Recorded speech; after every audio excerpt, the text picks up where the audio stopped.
Well, hey there, writer. Welcome to the Resilient Writers Radio Show. I'm your host, Rhonda Douglas, and this is the podcast for writers who want to create and sustain a writing life they love. Because, let's face it, the writing life has its ups and downs, and we want to not just write, but also to be able to enjoy the process, so that we'll spend more time with our butt in chair getting those words on the page. This podcast is for writers who love books and everything that goes into the making of them. For writers who want to learn and grow in their craft and improve their writing skills. Writers who want to finish their books and get them out into the world so their ideal readers can enjoy them. Writers who want to spend more time in that flow state. Writers who want to connect with other writers to celebrate and be in community in this crazy roller coaster ride we call the writing life. We are resilient writers. We're writing for the rest of our lives, and we're having a good time doing it. So welcome, writer. I'm so glad you're here. Let's jump right into today's show. Well, hey there, writer. Welcome back to another episode of the Resilient Writers Radio Show. Today I'm here with Alexa Bigwarfe. She is a USA Today bestselling author, publishing coach, and founder of Writes, Publish, Sell. She helps women and underrepresented voices publish professional books, build platforms, and grow businesses around their expertise. As the creator of the Women in Publishing Summit, Alexa brings together thousands of authors and publishing professionals together each year to learn, connect, and amplify diverse voices in publishing. Whether guiding authors through powerful book launches or helping them turn their stories into tools for impact, Alexa is passionate about helping women use their words to inspire change, and she also writes romantic comedies under the pen name Lexi Haddock, which is what we're going to talk about today. Welcome, Alexa. Thank you so much for having me. I'm so excited to be on your podcast. So, when did you start the Lexi Haddock books? It's a pen name, right? Where It is, but the pen name? well, Lexi is a nickname for Alexa, and Haddock is my maiden name. And so I didn't actually start the pen name until I was getting ready to publish my first novel. And there were a couple of reasons for that. One, I was going through a divorce and I did not want my ex-husband's name, my legal name, Bigwarfe, on my novels. And two, I wanted to differentiate between all of my nonfiction books and my fiction books. Right. But when I actually started writing the book that became the first book I published was back in like 2013. It took me 10 years to get that first one published. 4 Days in Paris, is that the one? Cool. It was a long time in the making, and it went through a couple of different iterations and shifts and turns and swirls and all the things before it finally became what it was. But once we got it there, I was really happy with it. And sometimes, as excited as we are about writing and writing our books and getting them published, sometimes it benefits the whole structure to just slow down and let it come when it's supposed to. Yeah. I did your self-publishing workshop recently, and you were talking about 180 days as the timeline. I was like, whoa. For marketing. Yeah, that's a lot of time. So talk to me about the Paris series. So you're obsessed with Paris. Did you write that little series in order to just have an excuse to go to Paris? Oh, well, obviously. I mean, what a great way to get to write off your travel to Paris, right? Yeah. Well, there's that, but also I spent my junior year studying in France, and then I went back. I fell in love with a guy, and I moved back after I graduated college, and I was living and working in Paris, and he and I did not work out, but this story is actually based on real events in terms of one of my friend's cousins that I met on New Year's Eve, and it was right before I was getting ready to move back to the US, and I met this guy, and it was just so romantic. New Year's Eve 1999, and when I was I wrote the story the way I wish it had ended. Nice. I love that. Yeah. So it's a little autobiographical, but then you fictionalized it. Exactly. And you know what? That's actually really hard to do because I was really torn on keeping the real stuff real enough, but also being very careful about the things that I said about the real people and not wanting to get them in trouble for things that we did. And, all of that kind of stuff. And also wanting to be true to the people that they were based on that I love so dearly, but also having to create enough. I mean, it's not that our everyday lives weren't interesting enough, but for readers, you've got to have a little more tension and a little more, what's this, the conflicts between people. So I told my two girlfriends, because it's not just a romance book with a girl and a guy. It's a romance with Paris. It's a romance with the Eiffel Tower, who is a character in the book. And it is a very heavy book on, not heavy, it's a very light book, but the friendship part is a very big part of the story. Oh, I love that. And so I told the girls, I was like, these people are based on you. You're going to recognize a lot of truth, but if there's something that makes you feel icky, just know that's the fiction. And so and also, none of us could remember all the details. So it was funny when I was talking to my friend Tia about it. She was like, I don't remember that situation at all. And then I'm telling her about something, and she's like, the way I remembered it was this. And it's funny how different your memories can be. Yeah. But so I was like, well, this is the way I remembered it, and it's the fun version. So this is what we're going with. Yeah. So, why did you choose rom-coms? Like, what is it? Do you read a lot of rom-coms? No. I mean, I do now, Right. but it's funny because when my favorite genres growing up were always thriller, horror, and historical fiction. Oh, And wow. Okay. yeah, and I did read a lot of romance. I mean, I went through my Danielle Steele era. I grew up in the 80s and 90s, so I was reading all of those books. And but I mean, I was reading Patricia Cornwell, James Patterson, Stephen King, Dean Koontz. Like that's Oh my really God, what I. Dean Koontz gives me nightmares. Oh, he's scary, scary. He's scary, scary. And then also Outlander. What was like the first historical fiction book that I read, and I was like, "Oh my gosh, this is incredible!" So, no, I actually I started writing a historical fiction set in France in World War II, and I finally come back and picked that up again. But when I went to try and really write the novel, like to complete the novel, it was 2020. I was going through a divorce. We were in a pandemic, and I was like, I cannot deal with this level of heaviness. I mean, there's people dying all over the place. There's all the atrocities of, and I was like, I can't. But so I was like, what can I write? Period. Yeah. Yeah, so I pulled back out the version of this book that originally was called The Boys I Left in Paris, pulled it out of the drawer, got back in there and kind of rewrote it a bit, and a lot actually. And it was just so much fun writing at a time. You'd think going through a divorce would be the time where you'd be like, "Ugh, romance, hate it, blah." But it was actually the opposite. Like I just wanted to feel connected to hope and possibility and wild, crazy love, Yeah. Oh, that's so great. And then you've written two more, including a Christmas novella. Tell me about the Christmas novella. Well, it's a series, and so the Christmas novella is book 3 in the series. So what I did was I took the characters from the first book. So there were 3 female characters: Callie, which was the me character, Lila, and Emily. And so book 2 was Lila's story. So what happened after that with her and moving forward. And then book 3 was meant to be Emily's story, but my characters just talked to me and led me on a different path. I mean, I really wanted to do a Christmas book, and I was short on time, but I really wanted to write another segment of the series. So I decided to make it a novella. It's still 110 pages, so it's not like, it's not super short, but it is a little bit shorter than the other ones. But this one, I love Strasbourg, France. And so it's not in Paris, it's actually in Strasbourg, and it's set at the Christmas market.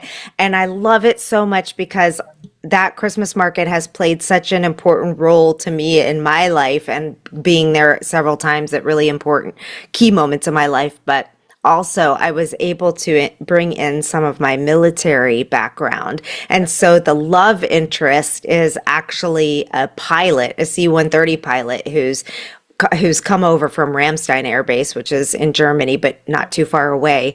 And they meet at the market. And I actually pulled in a very minimal character from book 2, Amy, and I made her the starring role because I was like, how can I bring in like these 3 girls? They've all either lived in France or live currently in France. How can I make this big exciting thing about so I was like, I got to bring in an outsider. So Amy, who's a friend of theirs, comes over from the US her first time to France, and then she meets this pilot, and it was so much fun to write. Oh my gosh. And I took a trip back to Strasbourg, met up with my best friend who lives in the area still. We went shopping at the Christmas market and did all the fun things. That's a great research trip. Love it. Oh yeah. Yep. I love the European Christmas markets. Oh my gosh. They are fantastic. Yeah. That's what I want to do as a career, actually, is just go over and review all the Christmas markets and write books about them. About the Christmas markets. Yes. I can see that working. So you self-publish these, correct? Yes and no. So I have a publishing company called Chrysalis Press that publishes romance and literary fiction, and but it's only Lexi Haddock and one other author. But it is technically a traditional press because I didn't charge Casey to publish her books, and I mean, obviously, I didn't charge myself. I paid for everything as the publisher, but yes and no. I don't know how you really call it when you have a publishing company, but you're also the author. Yeah. So I don't know. Yeah. There must be a word for it somewhere, but no. I know, but it does make it complicated on the marketing side because I want to market them as self-published books because I kind of consider them as self-published, but then I'm like, oh, if I submit this to a self-publishing thing and they see that there's a press and they go and look and it's not listed as so I don't know. I don't really need to put that cart before the horse, I suppose, but. Yeah. So what do you do to market these? Okay. Well, not as much as I would advise someone else to do, just because I'm busy running my companies and doing all my other things. So what I will tell you, Rhonda, is I fully understand the plight of authors who are trying to work full time and manage children and family or pets or caregiving or whatever. Like it's hard, and it became a lot more obvious to me as a coach sitting on the, saying, oh, this is what you just need to do these things. And then when it came time for it, I was like, oh my gosh, that's a lot of stuff to do. But I will say it is a lot easier when you can tie your book to a theme, a season, or something like that, So it must make the marketing of the Christmas book easier because I'm always looking for Christmas books. Yes, wow. And the Instagrammers and the TikTokers and everybody is going wild over holiday books. So I actually had a lot of fun. I generally try to take as much of December off from my other businesses as possible. So I spent all my time hanging out on TikTok, hanging out on Instagram, submitting my book to different promotions and things like that for the holiday books. And for the first time, I don't know if I actually recouped all of my investment, but for the first time I actually made, I got a reasonable royalty check out of the end of the month, because not only was everybody looking for a great holiday read, but then they saw it was number 3 in the series. I actually have some fans that I've built up that are like, oh my gosh, she's got another book out, I'm going to buy it. And it was like, oh, I can see how this actually works. Like I've been teaching the theory for years, and listening to other people say it works, but I've never experienced. So that was really fun. Yeah, I'll bet. So let's talk a little bit about women in publishing, if we can. Yeah. So you changed your format this year. What's the current format?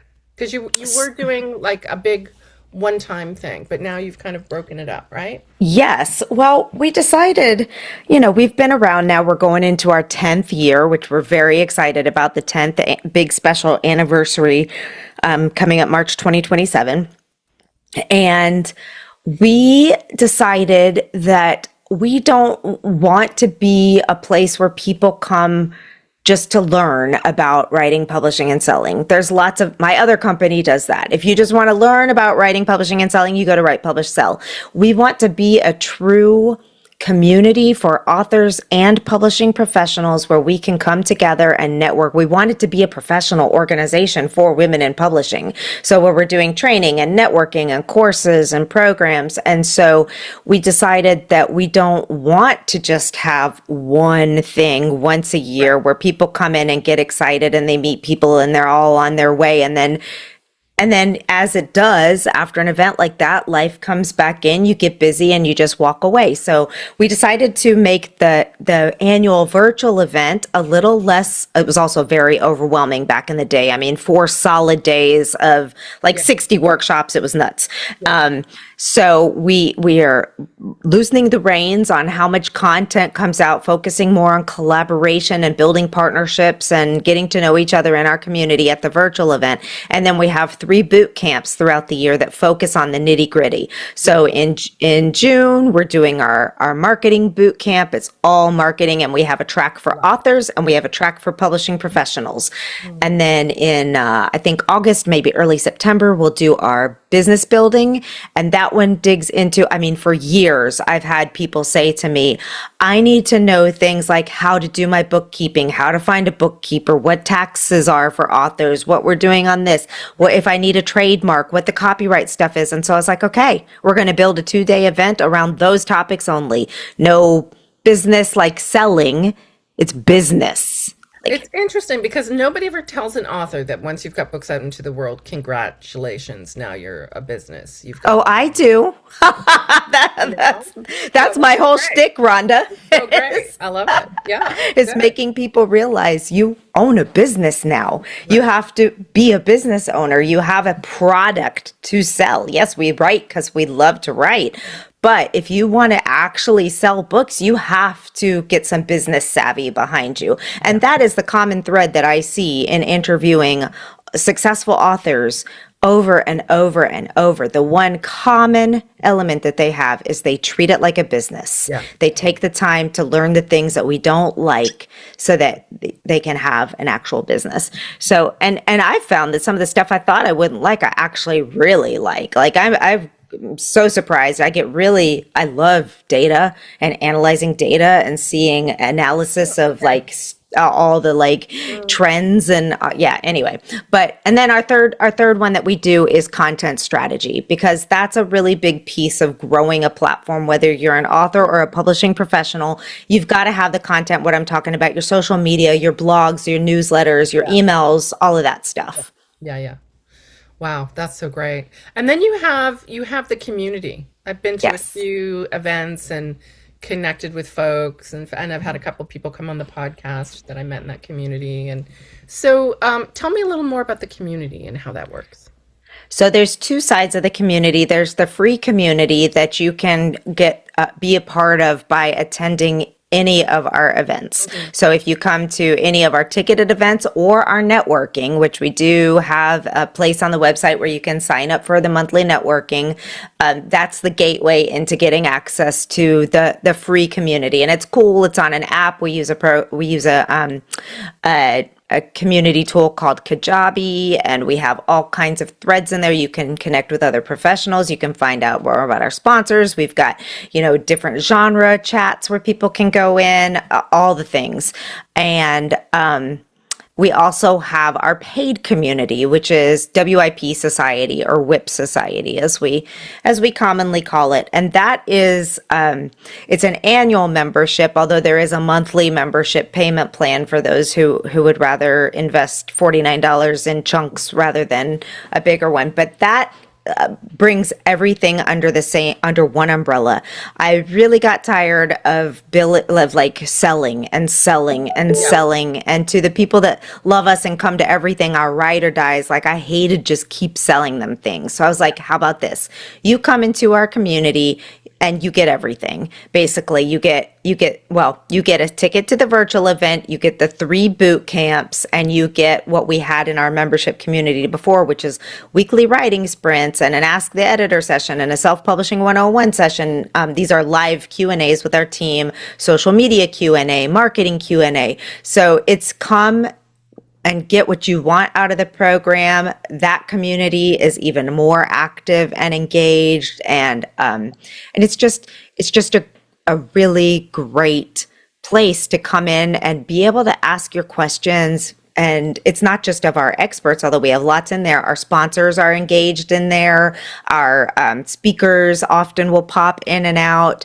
And, you have access to some of the best people in the industry. So why not use it? You don't need to go spend $25,000 on an education and publishing. You can come into the community. So that's so true. I think, I am huge on community. I just feel like it keeps you going when it gets hard, and it does get hard when it feels long, and it does feel long, and then the networking that you guys do is so great, because it's something that you go in, you don't know, somebody else knows, and they're happy to share that information with you. It's so yes. great. Yeah. Yeah, and we have a really giving community, and it's really nice to see that. I think that we've worked really hard at cultivating a community where people are there for the right reasons. And yes, there are many service providers in there, and yes, they would love it if you became a customer of theirs, but nobody's out there like beating anyone over the head saying, I do that, hire that, hire. And so when we find somebody who's like that, we ask them to stop, because that's not the environment that we want to have in there. And I also find, as a service provider, and I'm sure you know this, you see this too, is that when you give of yourself, it naturally attracts clients. Totally. Yeah, absolutely. So it's really important, and having people that you can turn to and ask questions of, because there are so many things that you need to spend a good chunk of change on: editing, cover design, those things. Like, you shouldn't need to waste your time and money on learning the basics, especially when you have a whole community of people who are willing to answer those questions for you. Yeah, absolutely. I'm going to put a link in the show notes so people can find it. Thank you. I think it's really important. So, any more Lexi Haddock books in the plans, or are you something else? Yes. I am working on book 4 in the Sparks in Paris series, which is Emily's book. It's coming along slowly because I am also. It's set in Paris, this one. This one it's called Back to Paris, and she had been living in Strasbourg. She's going to move back to Paris. Okay. So yes, because Paris is just so much fun to write about. And I'll be there in August leading a writing retreat and doing all my research there as well. Right. So, and then I've pulled the old manuscript for my World War II book back out again, because I don't know anybody who loves the Nightingale and loves World War II set in France books, knows that they're making a movie out of the Nightingale, which I believe is supposed to premiere in February or March of 2027. That's a hard watch. That's a hard watch. It's going to be a hard watch, but what I'm hoping is that it's going to create a resurgence in everybody's interest in World War II and spy movies and lead female roles and all of that stuff. So I'm like, okay, Lexi, it's time to get this book out into the world so that you can ride the wave of the Nightingale movie. Hopefully, fingers crossed. Yeah. That sounds great. I'm a sucker for World War II novels. So me too. Yeah, love it. Well, thanks so much for talking to me today, Alexa. It was really great to chat with you. Well, thank you. I always love chatting with you. So hopefully I'll be seeing you in the communities too. Yeah, in fact, I think I'm presenting on Wednesday. Yes, you are. Okay, I'll talk to you soon. Take All care. right, sounds good. Thanks, Rhonda.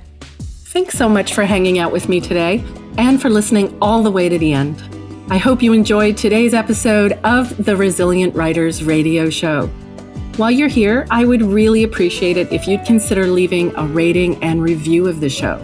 You can do that in whatever app you're using to listen to the show right now, and it just takes a few minutes. Your ratings and reviews tell the podcast algorithm gods that yes, this is a great show. Definitely recommend it to other writers.